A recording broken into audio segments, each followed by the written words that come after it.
Right, welcome back. Time to go to my second guest for this morning, and it's time to say good morning and welcome back to Jonathan Davis, who is investment and economic advisor and of course for Jonathan Davis Wealth Management. Good morning, Jonathan. How are you doing? Very well, Steve. How are you? Hectic. We're having a bit of a hectic morning in here. So, no, listen, glad to have you back. Now, Jonathan, I was just talking before we got a hold of you about the current economic crisis and how the fact that perhaps not all is not as well as some quarters are trying to portray, and just what are these cuts that the UK government are going to make, what effect are they going to have.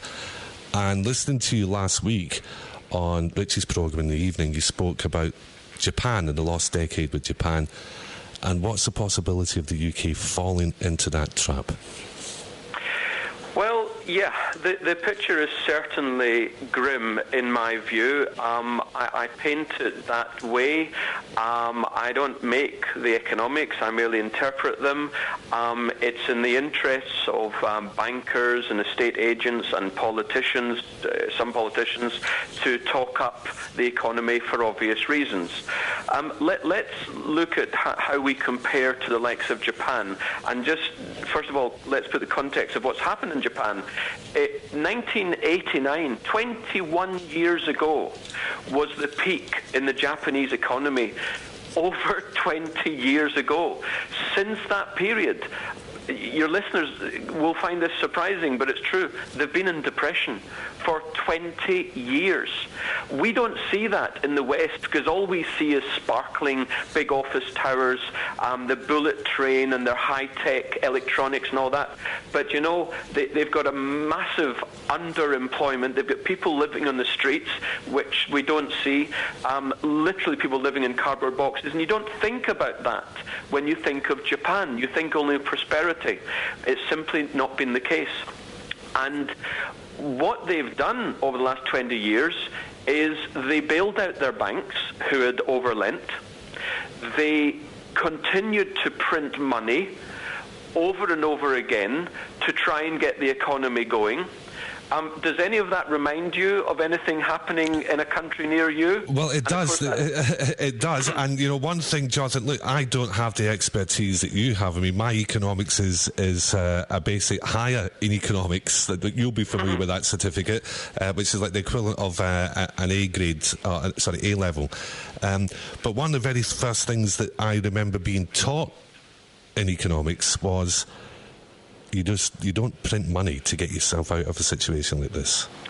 Well, there's largely two streams of thought in economics, and the Keynesians, who follow John Maynard Keynes, who was a great economist of the 30s and 40s, they're saying, and essentially who are the Keynesians? I'll just say that first. It's basically every major economist in the White House in America, in most political circles in European countries, and certainly in Japan, and until recently in the UK as well.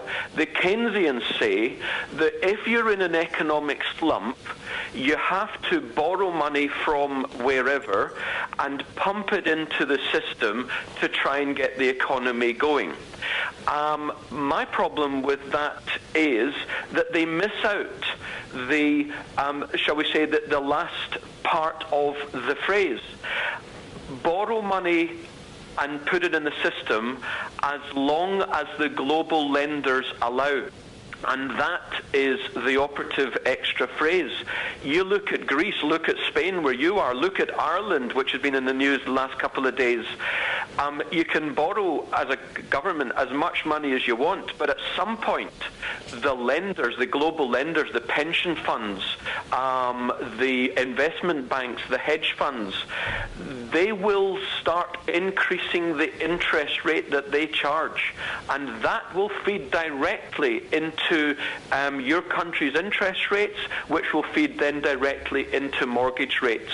So, you know, you simply can't borrow and spend ad infinitum, and that's what Japan has in fact been doing for the last 20 years, and that's what most of Europe is doing. Certainly America is still doing it. Know what's interesting about Britain, because I gather the bulk of your listeners are expats from Britain. What's interesting is that until the election in May, that's exactly what our then government was doing, borrowing beyond belief and pumping it into the system. And of course their mantra was, we've got to put investment into the economy to get the economy going. Well, it hasn't worked in Japan in the 20 years. It didn't work in the 1930s when they printed and borrowed left, right and centre. We're in depression. Jonathan, sorry to interrupt. Can you just tell the listeners exactly what has happened in Japan over the last 20 years with regards to the... unemployment has soared. Household savings have dwindled to practically nothing. And the amount that their government owes...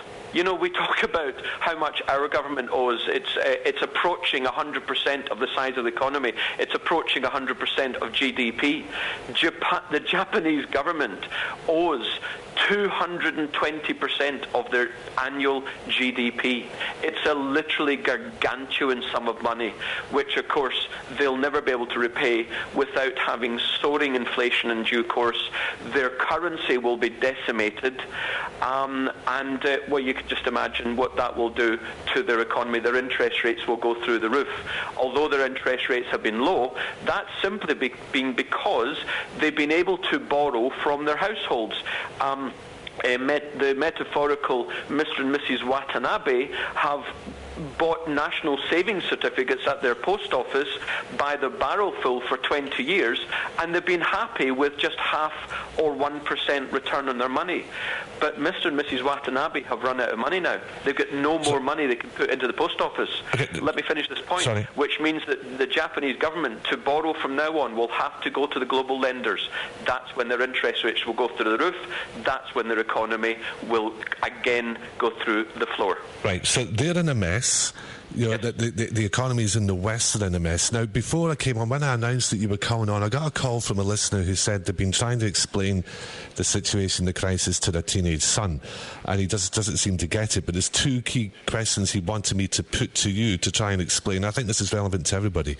One, did the governments not have a backup plan? And secondly, where exactly has all the money gone? Yeah.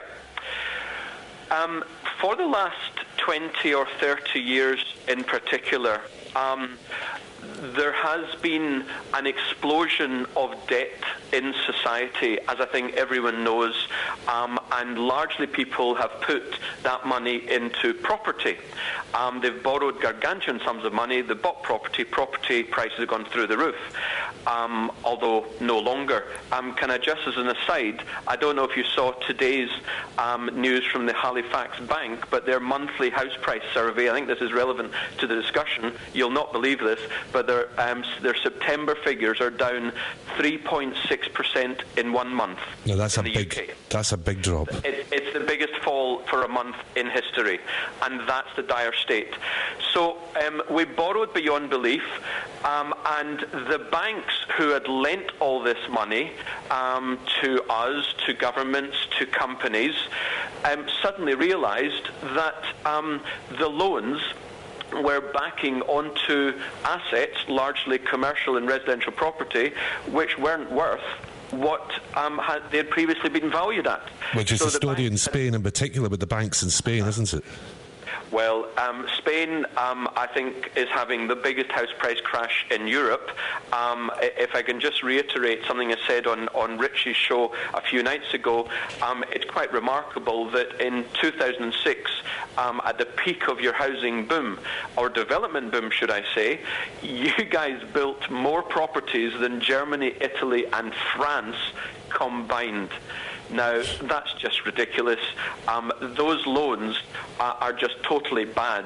The fact that ostensibly your house price index has only gone down about 15%, is simply because the banks who have effectively taken ownership of the properties haven't repossessed them much and haven't put them on the market. They've basically been supported by the government. As soon as the banks decide to put all those properties on the market, well, you'll clearly see the actual asking prices plummeting. But you know as well as I do that the asking price might still be, say, 150,000 euros, but there's properties available at 50,000 euros. You know that, and I know that. Yeah. And that's the reality. Unfortunately, statistics tends to mask reality. So all this lending took place throughout the world, in fact. Banks lending to banks lending to houses, to companies, to businesses. And then the loans went bad. So first of all, where has the money gone to? Well, you're going to find this conspiratorial, but it's not. The money has, if people just think through the reality, the money has been funneled up from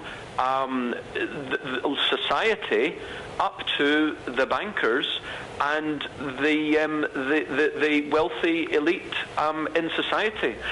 When you consider all those banks went bust, owing literally trillions of euros, and the governments printed money and literally handed the money to the banks, and the bankers continued to get their multi-million pound bonuses, which is remarkable but true.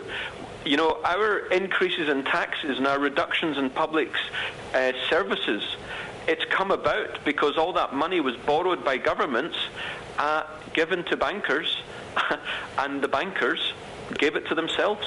The banksters. Reality as I see it. The banksters, as I've called them in my nighttime programme many a time, because they're just criminals. I mean, it's unbelievable what they've got away with, and people just don't see it, and it's frightening. Listen, Jonathan, we've only got a couple of minutes left. Yeah. The last couple of days you've heard about, all we're hearing about the cuts that are coming and where the cuts are coming. Are those cuts going to work? My view is that the governments of every country in this dire debt position have had two options. Either they could go down the Japanese route, which is 20 years of depression, which of course is diabolically bad, or they could go down the route of hard cuts in spending and borrowing, and a few years of a hard shock to the system, by which time I think you'll find that house prices will fall, debts will fall, salaries indeed will fall, and the economy can get moving again because it's cheaper to buy or employ. And my view, therefore, is that what the coalition in the UK is doing, or purport to be doing, I mean, it's all very well they say they're going to make big cuts. Let's see it actually happen. They are politicians after all. Yeah. If they make the cuts, it's going to be very difficult for a few years, but I'm convinced, as an economist, it's the right thing to do for the long term, although it's going to be very, very difficult for a few years. And just quickly, 1 minute left, printing money?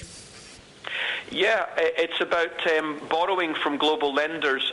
We can't go to, our government can't go to Mr. and Mrs. Smith because Mrs. and Mrs. Smith haven't got any money.